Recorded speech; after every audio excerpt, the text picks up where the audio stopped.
What makes a 1,000-year-old game like chess interesting enough to be on a world stage in the biggest esports event? The rise of fast-paced chess in recent years, and as it became played more and more on screens, it seems no surprise that soon their worlds would collide. Esports has been on the rise in the last 20 years, with millions of people participating in all types of games and competitions, but why did Team Liquid choose Magnus Carlsen and Fabiano Caruana as their players to represent them at the $1.5 million Esports World Cup? Team Liquid is known as one of the most prestigious organizations, boasting massive wins in their 25-year history, including games like Dota, Counter-Strike, and League of Legends. They're actually ranked as the most profitable esports team with a combined total of $54.5 million in winnings across all their games. And with their reach spanning more than 15 different games, it only seemed fitting that they add one more to that mix with chess, which came recently when they entered the chess world in June of 2025 with the announcement of Fabiano Caruana.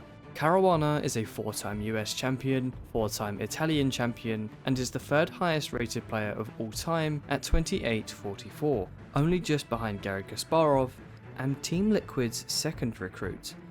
But what makes Caruana such a good pick for Team Liquid is the fact that with him, they almost guarantee success. With their 25-year-long legacy being that they're one of the most prestigious and profitable, it makes sense to go all out to get the very best of the best. So by bringing a World Championship challenger to their team, and someone who is often referred to as a machine, their roster for the Esports World Cup seemed to be off to a great start. Which is why the very day after signing Caruana, they brought in the greatest chess player of all time and one of the very few players considered better than Caruana, Magnus Carlsen. He needs no introduction, he's a 5-time classical world champion, holds the highest ever rating at 2882, and achieved arguably the hardest challenge in all of chess by becoming one of the youngest grandmasters ever at the age of 13. By recruiting Fabiano, Team Liquid brought their chances of winning a major title in the upcoming Esports World Cup to about 90%. By recruiting Magnus, they guaranteed it. We haven't yet spoken about something that Team Liquid would have certainly considered when picking Magnus Carlsen for their team: the infamous Carlsen effect, a widely known about feeling around Magnus because he is so good, so intimidating, and so well respected that incredibly strong chess players have been known to lose to him simply because they were afraid of him. He'll sit down for a game and his opponent's fear of him alone will help him to win. There have been cases in games where Magnus was completely losing, but his opponents, who knew they were sitting across from the greatest player of all time and could be about to beat him, got scared, threw away their advantage, and lost. Magnus is known as the best all-round player, that being the best player in all chess formats, classical, rapid, and blitz, making him a perfect candidate to bring home the $250,000 first prize in the Esports World Cup, which focused on a 10-minute rapid format, with no increment. That means that with each move the players made, they would get no time added to their clocks, opening the doors for extremely tense situations where players are scrambling for moves with seconds remaining. But for Magnus, all this meant for him is he had one more weapon in his arsenal to use against his opponents. The Esports World Cup rolled around in July. It was stacked with a huge amount of the best players in the world, all playing for different teams, including Na'Vi, Team Secret, Genji Esports, and what would come to be Team Liquid's biggest challenge in the event, Team Falcons, who had brought along two of the best speed chess players in the world, Hikaru Nakamura and Alireza Firouzja, both of them having multiple speed chess titles under their belts. Whilst Magnus is known to be a world-class and arguably the best speed chess player, having beaten both Hikaru and Alireza in multiple events, Fabiano, on the other hand, is one of the best in classical, chess's slower format. Whilst he's clearly not bad at faster chess variants, the likes to Hikaru and Alireza would look to best him. But luckily for Magnus, although they played for the same team, they played as individuals, meaning Fabiano's results would not affect Magnus's. In the first round of the double elimination format, the results were fairly unsurprising. Nakamura took down Yakovir Sindarov, a rising prodigy, 2-0. Carlsen beat Nordabek Abdusatorov 1.5 to 1/2. and Firouzja outclassed Wei Yi in the same manner. But for Fabiano Caruana, he had unfortunately been paired against Twisted Mind's speed chess powerhouse Jan-Christoph Duda, and was sent down to the elimination bracket after losing 1.5 to 1/2. It was here that he played against Abdusatorov in a best of 3. He was immediately put onto the back foot after losing the first game in a bishop and queen endgame, meaning he had to win the next game on demand or go home. Luckily for him, he did after Nordebek misplayed the opening and lost a single pawn, which at the top level is more than enough to win. Fabi took the pawn and didn't let go of his advantage that he had been given. In the last game, he seemed to be the favourite. He had just won, and despite facing some real challenges, his heart rate remained unaffected the entire match. However, this game was different. They were now in Armageddon, and due to them having the same amount of points and a winner needing to be decided, each player would bid the amount of time that they wish to start with, and the player who picks the lower time gets given the black pieces and draw odds, meaning that if the game ended in a draw, black wins, forcing the player with the white pieces to have to win. Fabi had the black pieces. They opened the game with the Italian variation, which for Fabiano with Italian heritage might have felt like a good omen. As the game progressed, he remained calm, barely exceeding 100 beats per minute, but Nordebek was clearly nervous from the beginning. As the game progressed, Fabiano had an opportunity to win a pawn by capturing on b4, and as we saw, at this level, this was enough to win. But chess is all about checks and balances. If he decided to take that pawn, he would be left with tripled pawns, a major positional weakness, giving Nordebek a weakness to aim his pieces at, so wisely, he decided against it. Nordebek's heart rate almost reached 130. Fabi was still unfazed, and as the game continued, he played d5, sacrificing a pawn but inviting some exchanges of pieces, simplifying the position and making it easier for him to draw. As a result, his pieces also became more active. Fabi was in control. He had pushed Nordebek's pieces back, put his pieces on better squares, and neutralized any chances of white launching an attack, until he played knight e7.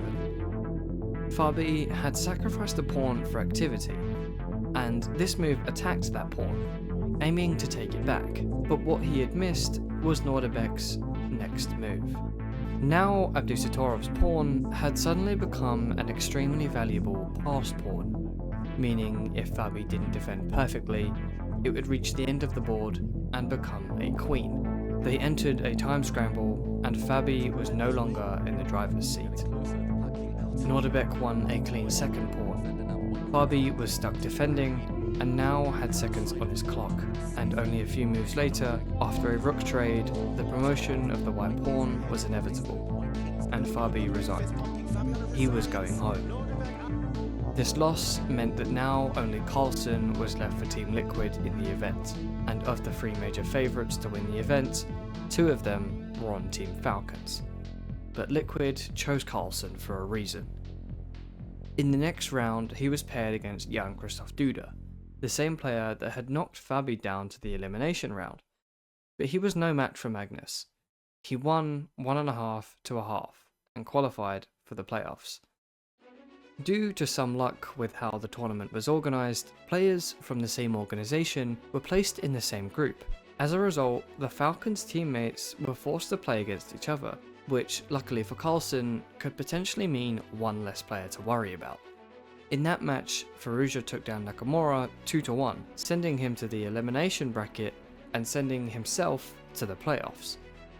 But Hikaru, being Hikaru, managed to outclass his opponent Wei Yi 2-1 and scrambled his way back into the playoffs, meaning Carlsen was outnumbered once again, and he would have to play against both of them.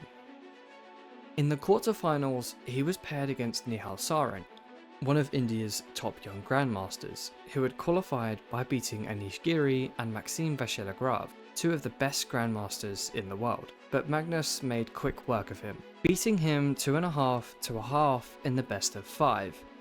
Firouzja and Nakamura both won their games too, meaning in the semi-finals he would face one of them, which turned out to be his biggest rival, Nakamura. The match went all the way to a Game 7 Armageddon, where Hikaru managed to take the black pieces, forcing Magnus to have to win. And after a slip up from Hikaru, Magnus played queen to b1, threatening to trap Nakamura's rook, and rook to b8, which would win Nakamura's queen. He tried to fight, but Magnus Carlsen is Magnus Carlsen.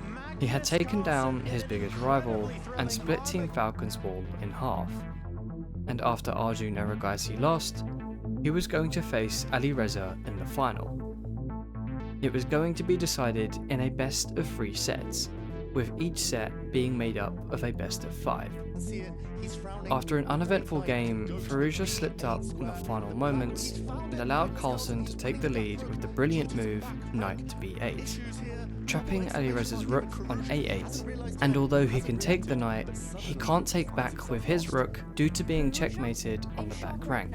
After some fighting, Carlsen converted an endgame up an exchange.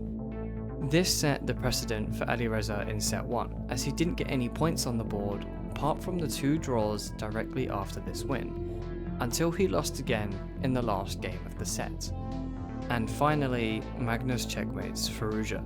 Firouzja desperately needed to change something in the second set if he wanted to win the match and take home the $250,000 first prize. In the first game of the second set, Firouzja played the same opening he had played in the first set. However, slowly but surely, his pieces began to be misplaced.